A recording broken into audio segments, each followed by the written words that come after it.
Thank you very much, Congresswoman Cynthia McKinney. Let's all give her a big round of applause.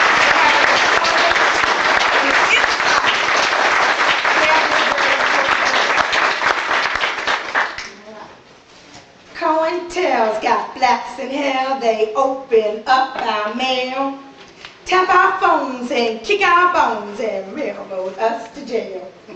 COINTEL's got blacks in hell, they open up our mail, tap our phones and kick our bones and railroad us to jail. FBI went so low they invented COINTELPRO to stop the rising fire of a black messiah who could unify and electrify black people to revolutionize. Co is for counter, which means to use against. Intel is for intelligence. Pro is for program. They thought it was a perfect solution. Counterintelligence program to crush the revolution. And so goes the beginning of a poem I wrote in 1977 while working on the defense committee of a group of political prisoners called the RNA 11. Now, in the FBI's own words, the purpose of the COINTELPRO directed against the Black Liberation Movement. I say the Black Liberation Movement because they had a COINTELPRO for just about whatever movement you have out there. They had it for the New Left, the Black Nationalist hate groups, the list goes on and on.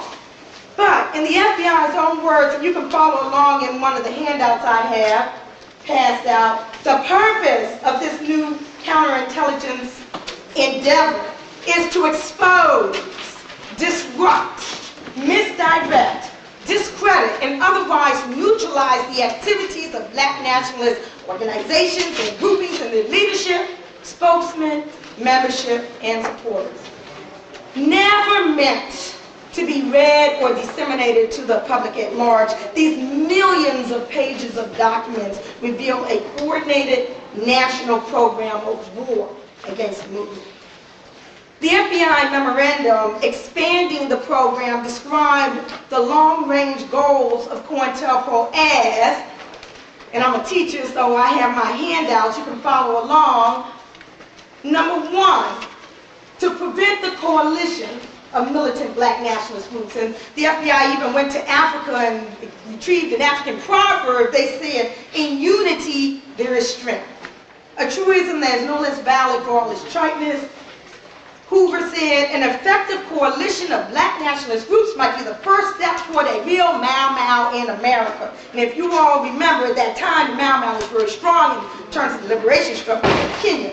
And he said it would be the beginning of a true black revolution. So he wanted to prevent black groups from getting together. Number two, to prevent the rise of a messiah who could unify and electrify the militant black nationalist movement. And he said that Malcolm X might have been such a messiah. He's the martyr of the movement today. Martin Luther King, Stokely Carmichael, and Elijah Muhammad all aspired to this position. Elijah Muhammad is less of a threat because of his age. King could be a very real contender for this position should he abandon his supposed obedience to white liberal doctrines, nonviolence, and embrace black nationalism. Carmichael has the necessary charisma to be a real threat in this way.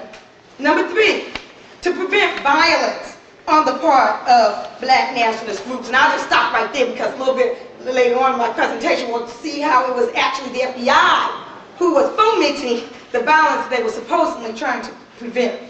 Number four, prevent militant black nationalist groups and leaders from gaining respectability. And they were very analytical because the FBI said that you have to be very careful how you discredit. The discreditment must come in different ways depending on the community that you're dealing with.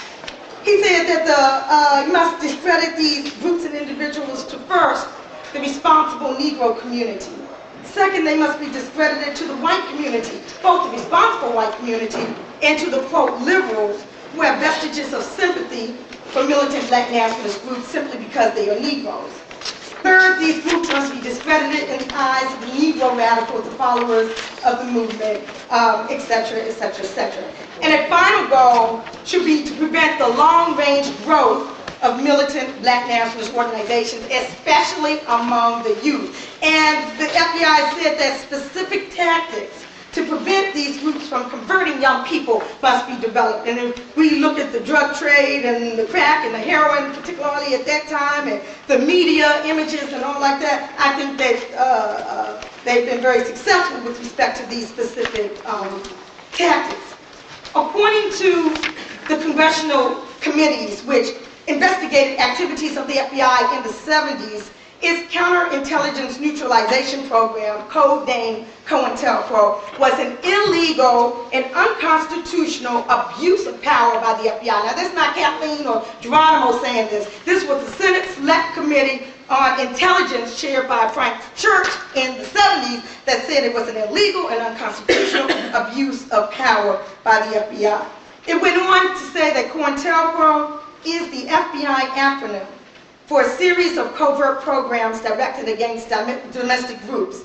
Many of these techniques would be intolerable in a democratic society, even if all the targets have been engaged in violent activity. But COINTELPRO, the Senate said, went far beyond that. The Bureau conducted a sophisticated vigilante operation aimed squarely at preventing the exercise of First Amendment rights of speech and association on the theory that preventing the growth of dangerous groups and the propagation of dangerous ideas would protect the national security and deter violence.